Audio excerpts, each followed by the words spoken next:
a little bit of TNA Emergence 2025. Now, I am going to tell you that you can see the title of this review and how I feel about Sami. And that's if it's real, which it probably is, but if it's not, it makes sense. But I can't say I saw the entire show because when Cedric Alexander and Leon Slater's match came up, I got this in my face, and you can see it. I got the image. This is what I got. I could not see it. So I don't know how well the match went, but I know enough about Leon, and I know enough about Cedric. They're both good high-flying wrestlers. Cedric is a lot more experienced than Leon Slater, so I know that he was going to lead the match, but I didn't expect him to win the match. But I will say that the only thing I managed to see, because I could not see the beginning, I could not see the middle, I'm about to say beginning twice. It angered me that I couldn't watch the match. Now, I will watch this after I do my review. After I put in the images, render the video, and stick it on YouTube, I will see it. And I'll also put it on Rumble as well, if anybody wants to see it. But I couldn't see the match. The only thing I managed to see was the last minute before the match ended. I think not even a minute, maybe 45 seconds. And he does a Swanton 450. They said he did it for a second time, and this time he managed to do it. And the way he was acting because his back was hurting, I'm taking a guess that a gut check was used on him at least once. But after it was over, they faced each other, their hands shook, and now Leon has a credible wrestler who's in the same category as him under his belt, which is fine. And I'm going to make this clear. What I thought in my TNA Impact review about what would happen if you stuck Leon Slater versus a Devon Evans, the person that would come out, I'm not sure. It would be more about their personalities than their in-ring prowess, because they're very similar wrestlers. It's going to count about who is the most charismatic, who could talk the best, who has had the most amount of matches that people would believe would be a good match. That's the way it looked. For me personally, that's what I was thinking when it comes to Leon Slater versus Devon Evans. It wouldn't be about the match quality. It would be about how they built them both up as individual wrestlers with their charisma, the way they talk, with their way to guide the match, which will probably be a big question. Who would be the best one to guide it, which I don't know if either one could guide it very well. But they would really be a big spot all over the place. I'm just saying. Next, Ali versus a Matt Cardona. Here's the thing. Due to the fact that the situation with Order 4, that they had something with Cedric Alexander and they finished it, and you see Ali finally getting back his mojo again, and that it was Tasha Steelz who instigated everything to make Order 4 strong again. You see this match where you're going, okay, Order 4 was needed to help. Agent Zero was eventually used at the end of the match, and yes, they did try to use him during the match, and along with all the agents. Ali lost. Then you got, I'm like, what? I'm confused. Why would they let Ali job here? What will be the story for this? Because the story for Ali was that he was beaten by a alcoholic. And he couldn't stand that he was pure, he was clean, that he wants to make wrestling great again, and he lost to an alcoholic. And then it took another friend of his to get screwed over by someone else who screwed that person over to get his mojo back, and now he lost to him. I don't understand. There must be a story behind this for Matt Cardona, maybe to join the system. He's been working with the system. Maybe this is supposed to be him joining the system because he has this win, and the feud will be between the system and Order 4 now. Because of what happened after that Agent Zero destroyed Matt, you got the system coming out to try and help and protect him, and that is when the next match happened. There was no lull. There was no vid pack like it was for Matt Cardona and the Ali. There was nothing. It was just the next match, which was first class versus the system. Now, let me say this again because I said this on my last review about Rich Swann. The boy looked good. Now, it wasn't the fact that he didn't win the match clean, because he didn't. It was AJ Francis who managed to basically chokeslam the living hell out of Eddie Edwards due to the fact of interference by Agent Zero to get back at the system. That's the reason that happened. Which, that does make some sense. Agent Zero is part of Order 4. He's going to do the bidding of Ali. It was a little confusing that he basically powerbombed him onto the edge of the ring skirt, walks away, but then turns around like someone said, dude, what are you doing? Put him into the ring. And he didn't just grab him and just throw him in the ring automatically. It looked like someone had to tell him, hey, what are you doing walking away? Put him in the ring, which he did. And that is when Eddie Edwards got chokeslammed into his boots. Into his boots. I'm like, okay. That wasn't bad. It wasn't great. But I'm like, what are we getting with Matt Cardona beating Mustafa Ali? If it's still to continue the feud between Order 4 and the system, that makes some sense. I'm understanding that. But did you have to job out Ali like that? I don't agree with it. I don't think that Ali had to be beaten to lose. He could have had a count out. That could have been better. I would have liked to see him a count out win. I know that would have been difficult with the security, the Secret Service, the Hodge, Skylar, and Tasha herself, who was interfering as well. And yes, she did get screwed over a little bit. She got nailed a little bit by Alicia, who is not a great wrestler. But she's not a bad wrestler, but she's not a great one. Because the reason I'm bringing it up, sooner or later, Tasha and Alicia are going to get in the ring. It's obvious. They're going to put them in the ring. Even though they're both managers now, you're going to see Tasha get in the ring with Alicia sooner or later.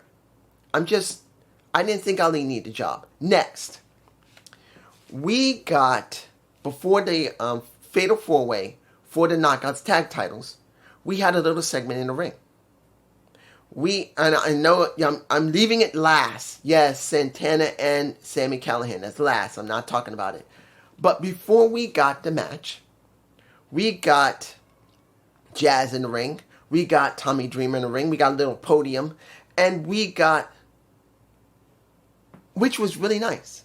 I'm not saying they haven't done this before, but it was nice to see that Ling Lang Lee with Xia Brooks side by her side was given such an honor.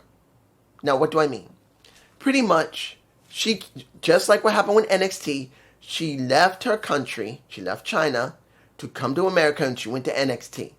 She was the first Chinese female to actually be wrestling in WWE. She's the first one. As far as anyone's concerned, she is the first. And once she went to TNA, she's one of the first to be there too. So it was decided that she's already renewed her contract. Let's make it very clear. This is just ceremonial. She's already renewed the contract, and they just wanted to give her this honor that she came to the country. She didn't know English. She didn't know nothing about pro wrestling. But she came here, she learned it, and now she's a part of our roster. She's part of the family. Sign your damn contract. You're a part of us for another who knows how many more years.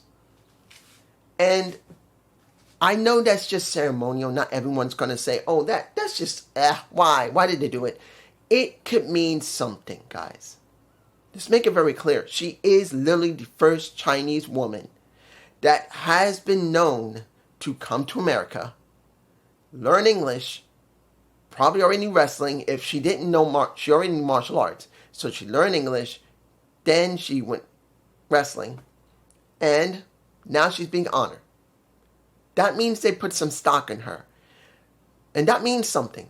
That's actually a good sign that they will do something with Ling Yang Li. Whether she turns heel, whether she turns face, it don't matter. She will mean something. And then we had the match. Inspiration. With Xia and Ling and Li. Along with the Ash brand, and there was no Ash. There was just the the M was doing the job instead of Ash herself. As well as, let me give it to you like this. How do I feel about Fatal Influence being in this situation? I'm not upset seeing that Fallon Henley or Jasmine is there. I'm not. But they wanted to hype it up so badly. They don't want to see another NXT star or stars in this situation get another set of titles. I would rather see them save this up for Bound for Glory. I'm being honest here. I would rather see Fatal Influence. I know you're going to say, dude, why them? Why not them? There's no problem with it. I would rather see Fallon Henley and Jasmine Nix be saved for Bound for Glory. They're one of the most over teams they got in NXT. Yes, they're here. But still, they're with the current champion. And I would have rather seen them not be involved in this, and they have other women do this. They got they got way more women on the roster. You could have done Lola Vice. No, I'm not saying if they weren't already in Heatwave.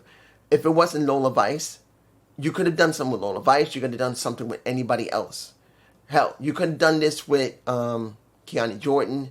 You could have done this with Zarya and a Soruka. I think it would have been better with them than with Fatal Influence, because I'd rather see Soruka and Zarya, who are not really doing that much, and save Fatal Influence for Bound for Glory.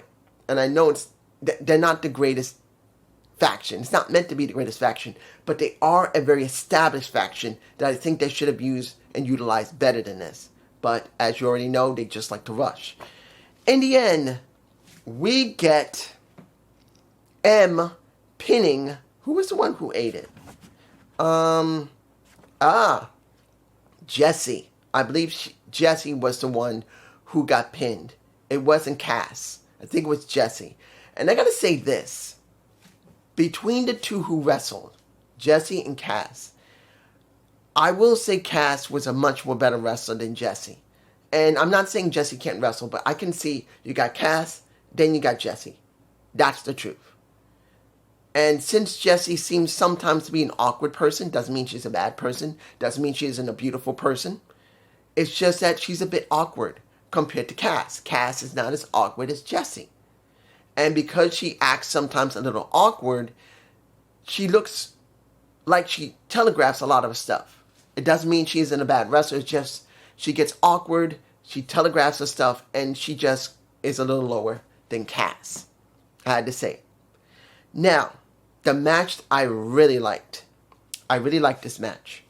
This was the International Championship, no DQ, no countouts. This was a rough-ass match. I liked it. Now, did I like the bumbling attitude of Frankie Kazarian?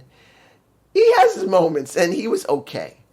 But you can't take anything away from Jake something against Macklin. That International Championship match, I did like. Now, would I have liked it more compared if I'd been able to see Cedric Alexander and Leon Slater? I don't know. Maybe Slater and Cedric would have been better. I don't know. But as it stands, Mac and Jake did great. And when it was all over, he was so winded he could barely breathe. He said, Jake something, he wanted to bring something out. He wanted to see what something had. He had something, and then Kaz started getting in his face. And let's make it very clear, that is the next challenger for a Steve. Steve's going to have his next challenger in Frankie Kazarian. It's obvious. I still kind of wish he hadn't made his new show, The King Speaks. Why? Couldn't you come up with a better name, Kaz? Or I don't care whoever it was. Couldn't you come up with a better name than The King Speak? You can't use the King's Court. That is Jerry Lawler's stick. You could have done something. The King's Royal Show. The Frankie King Show. Or something. Something that was catchy. The King's Speak wasn't catchy. Just moving on. Final match of the night was... Trick Williams versus Moose. Moose's hip was the issue here. Now, I don't know if Moose actually has an actual hip issue. I think he does. But this was a good match. I did enjoy it. And it put over Trick. It did. Moose has more experience than Trick. He's been around for a decade more. He felt really a little more than a decade. I think 11 years. He made it really clear he was not going to just screw around. He was going to make Trick work. And he worked. And I can tell you, I enjoyed the match.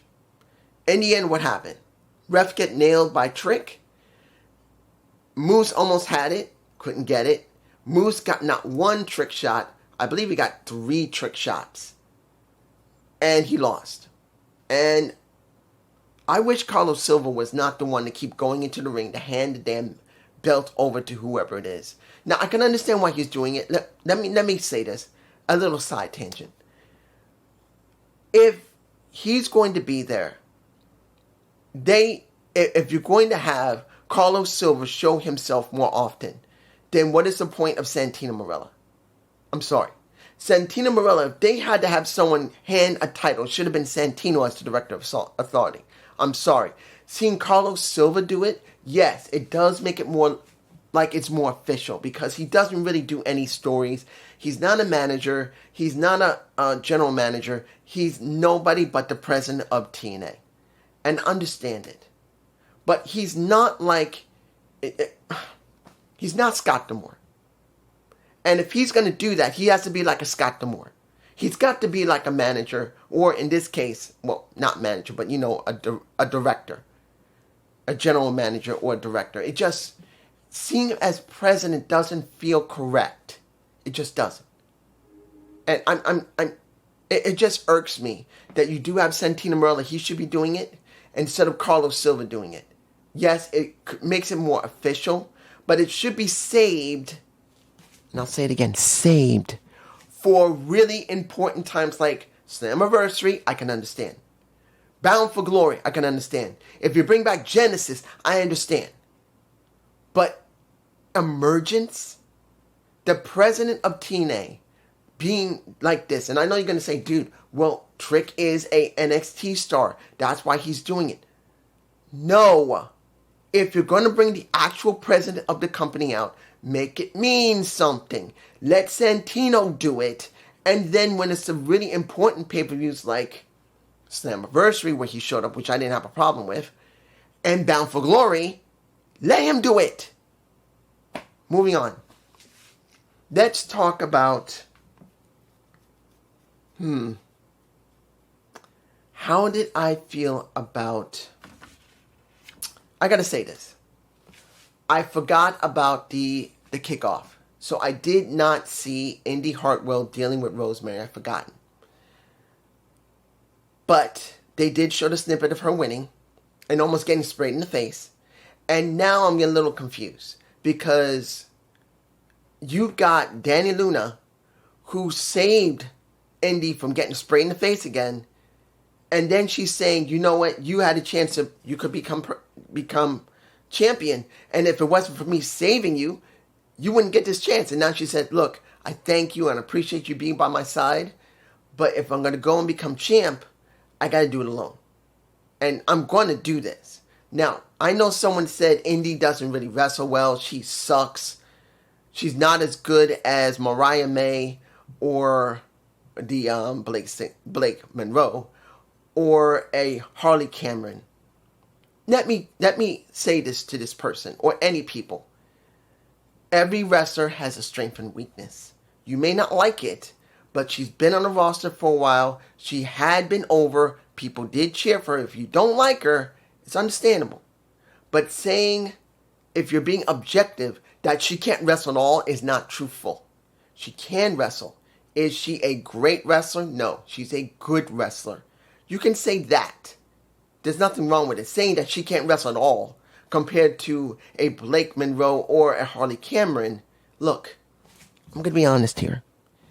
Indy Hartwell is better than Harley Cameron.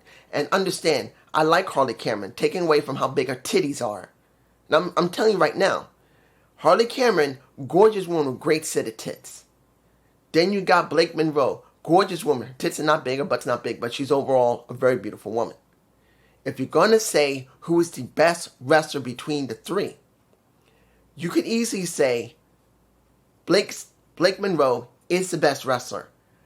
Easily followed second is going to be Indy Hartwell.